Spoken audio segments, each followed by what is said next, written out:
Hello, I'm Mario Toneguzzi, and this is Taking Care of Business. Joining me today is Mason Lam, Associate Vice President and Broker of Record in Alberta for commercial real estate firm JLL.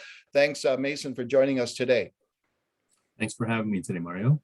Let's talk about the downtown office market. JLL put out its recent report on the Q3 numbers. Downtown office market is always something interesting for people, especially the media, and latest numbers show 30.3% vacancy rate downtown, which is kind of stabilized. It's been kind of like that 30% mark for quite some time now, has it not? Yeah, that's right, Mario. You're bang on there. More or less, the numbers have been kind of stabilizing around the 30% mark for the entire downtown core. The majority of the inventory that we've seen come onto the market recently was as a result of the Synovus acquisition of Husky. With Western Canadian Place coming online, it took about 700,000 square feet of sublease space back onto the market. However, that being said, Synovus has also pulled off some of their other subleases over at Brookfield Place, and they've also reallocated some of their individuals over to the Bow. So it's a lot of movement in and around the city. I know there's another deal that's about to be completed at the top of Bankers Hall here for about 100,000 square feet. So what we're seeing is a bit of a shift, a bit of a musical chairs is the best way I would put it, rather than a shift. Yeah. When you look at the absorption, which is the change in occupied space over a period of time, so far this year we have 1.6 million square feet of negative absorption. How does that number fit in, to what's been happening in the last couple of years in terms of overall absorption? I think the trend has just kind of continued as everyone has kind of picked up on. It's just a situation where the energy sector has been decimated, and the city's in a bit of a transitionary period whereby they're really targeting tech users. They're going after different industries in hopes of revitalizing the core and shifting the dependence of Calgary away from the energy sector. So until we kind of get our feet under us and we really are able to really focus on different sectors that actually not only that want to be here but are desirous of coming here, then it's going to be a situation where you're going to continue to see that negative absorption until things turn around. Let's talk a little bit about, okay, where do we find the pockets in terms of turning things around? And, one of them, of course, is the tech sector. Do you see a growing interest by that sector in moving into downtown office space? That's a great question, Mario. There is a growing interest in moving downtown in particular. And it's curious because, the downtown had traditionally been dominated by energy users. About 75-80% in downtown were always energy users. However, some of the landlords have become a little bit more savvy to these new kind of tech demands. Tech tends to have a younger demographic, and they tend to really enjoy amenities. So things like tenant lounges, things like gyms, having readily accessible coffee shops and food courts, food trucks in some cases, bars, libraries, a lot of the things that naturally align with the younger demographics profile on a day-to-day basis from a residential basis is what's happening in a lot of these buildings downtown. And I've been really telling my clients, it's not necessarily just up to you to determine how you bring your employees back, especially in the midst of this pandemic. They have to also want to come back. And that kind of is a bit on the landlord as well. And you got to really look at the type of buildings that they're and what they're doing to it. What we found is that a lot of the landlords that have fallen behind the amenity game, they're losing out. A lot of them won't even make our tour lists anymore, unfortunately. And it's not because I'm dictating saying these are the buildings that you need to look at. These tenants are saying, okay, which are the ones that have gyms, lounges, like basketball courts, okay, those become eventually check marks that naturally create a list of 5 or 6 buildings that make it really easy to shortlist. And, a lot of these landlords, and a lot of them are quite big, are from the outside looking in now and wondering, what happened? Why aren't we making these tour lists anymore? And it's a relatively easy conversation. Yeah, and a good bar next door. That would help. It usually does. Yeah. Let's talk about the other thing. One of the big things that's been talked about here in Calgary for the last year or so, especially, is the conversions of some of these older buildings and empty space into residential. I can't remember what the number was, but the city has, I think it was like about, was more than 10. I think it was maybe 13 applications. Is this going to help? That's a very interesting question, Mario.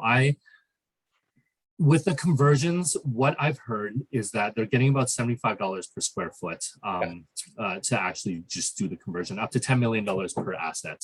And you're right. From what I heard from the city, it's about 13 applications that they've received. However, speaking with some of the construction managers, that number to actually, the true cost of converting is substantially higher.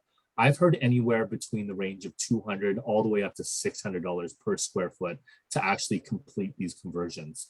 So, notwithstanding the fact that these HVAC systems are not necessarily designed for high end or for residential where you need higher density, you also got to do a bunch of coring. So plumbing might not align. And, they might not have the parking ratio. And one thing that I know just anecdotally listening to like Strategic Group, who I understand has gone through this process a bit. Yeah. Outdoor space is quite critical, like just having a patio where they can do a barbecue, where they can set up some plants and whatnot. That's one of the biggest challenges that a lot of these office buildings will be having is like, how do you create that outdoor space that allows people to enjoy, albeit quite a short summer in Calgary, but, people still like to enjoy the outside here. Yeah. So I think those are amongst the challenges that these developers will face once they try to run the true cost of the numbers of the conversions. One of the other things that they also need to consider is who's your tenant profile afterwards. So after you've done all these conversions and assuming that you cannot get this patio space, I'm assuming that you're not going to get the kind of the same parking ratio as you would in a condo, who's your target audience? And I think, it's a great idea to try to move away from commercial.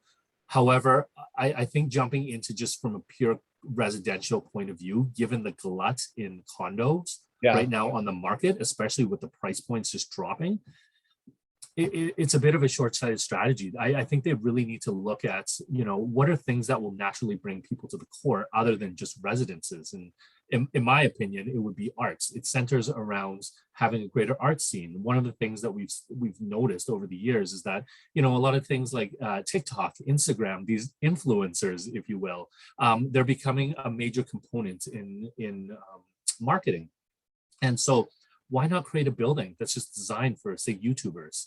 Yeah. Why not create it for Instagrammers? These people are not picky people. They're able to be creative, bring that element down into the core. And from there, naturally, coffee shops will pop up, other commercial institutions like grocery stores. A lot of those other things will pop up because at the end of the day, that's the one thing that Calgary really lacks right now is just a stronger art scene.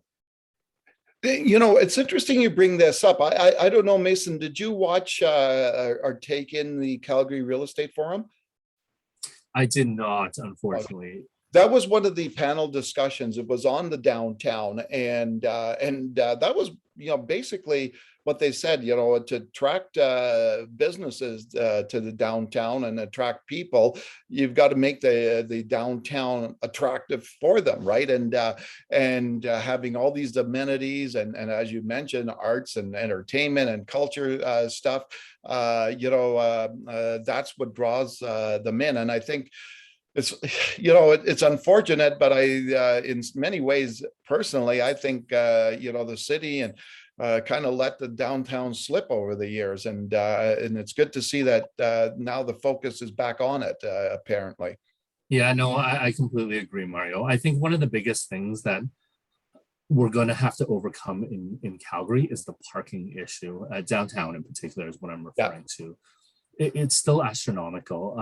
Unfortunately, I know that a lot of, I shouldn't even say the city income, but the landlord's income is also derived off the higher parking rates because of the fact that they've been having to drop their net rental rates so substantially. So it's really challenging now to suggest to the city, maybe you guys should consider building some more parking infrastructure, building, maybe tearing some of these buildings down instead of converting them and turning them into cheaper parking. Because Calgary, at the end of the day, as much as people want to promote the C train, the buses, it's just not realistic. It really isn't. Like, if I have a family, I have a couple of young kids.